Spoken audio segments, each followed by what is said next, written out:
Mga karag-karag, welcome back to my vlog. Isang maganda at tahimik na umaga sa inyong lahat mula dito sa Lasak City.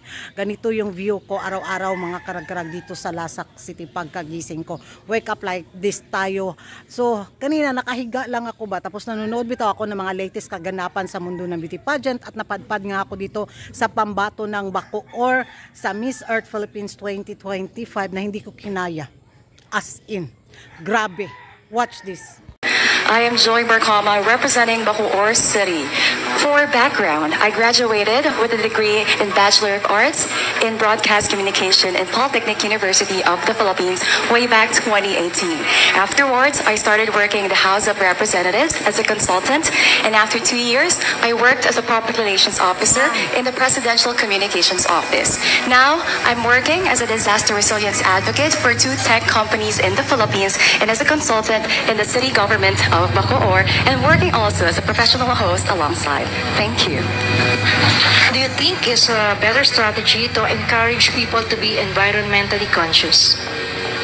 Best strategy is to always feel for others. I think the biggest injustice that we can do to humankind is to become apathetic in times like this. So the best strategy is to really ignite that motivation, that determination for every humankind to be empathetic with one another. Because here, we all stand with intergenerational responsibility to take care not just for ourselves, but also for our earth. Because we have this responsibility to live on, not just for ourselves, but also for the future generation. Hello, my name is Ashley. My question is, if protecting nature requires confronting your own lifestyle, habits, and even your privilege, what would you be willing to give up first and why? Thank you for that question. You know, I've been so guilty about fast fashion. Way back 2020, when convenience actually means ordering online, I actually gave in to the trend of buying things online, consuming so much plastic waste, consuming so much fashion trends. And for that, if I'm willing to give up one thing, I believe that is fast fashion. I think it's important for us to be conscious when it comes to making decisions that can actually affect our environment.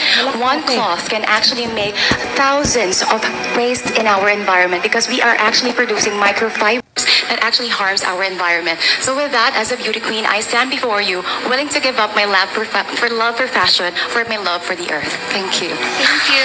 Joy, good afternoon. What do you think is the first issue, environmental issue, that Bacoor City would have to address? It's always going to be flooding, but I think in general term, in general umbrella, I think we have to really address the issue when it comes to climate justice. Disaster actually disproportionately affects the poor, mostly because the vulnerable communities are part of the marginalized communities. And it's so unfair that our policymakers, our lawmakers are not really affected when it comes to disasters, but it's really the poor that are being affected. So when it comes to Bacoor, I believe we should actually address the flooding because they are affecting not just the livelihoods of our communities, but also the lives of our people. It's high time that we actually preserve not just the earth, but also the lives of the people who live in the earth. Thank you. Yan ang mga karag-karag na panood at napakinggan na ninyo ang pambato ng Bacoor sa Miss Earth Philippines 2025. Magiging reaction ko, no? Grabe, di ko talaga kinaya ng brain cell membrane ko yung katalinuhan niya. Kung ganito lang siguro ko katalino mga karag-karag, sumali na talaga ako sa Miss Di Mataling. Kaso wala talaga yung cell membrane ko. Hindi talaga kayang i-absorb bitaw yung ganito ka. Uy, ang galing. Parang may may na bitaw ako kay Karen Ibasco, yung katalinuhan niya.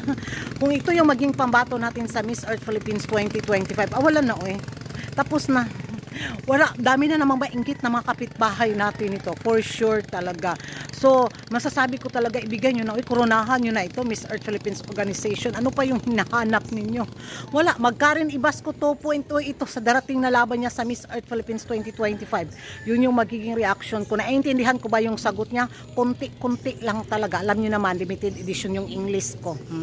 Pero, napawaw talaga ako mga karag-karag. Nung nakahiga nga ako kanina, tapos nakikinig ako sa kanya, ganun lang talaga yung naging reaction ko.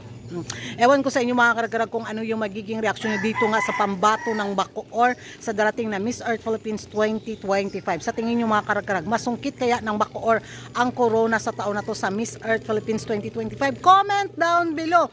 At eto na kaya ang next Karen Ibasco. And thank you for watching. Bye-bye.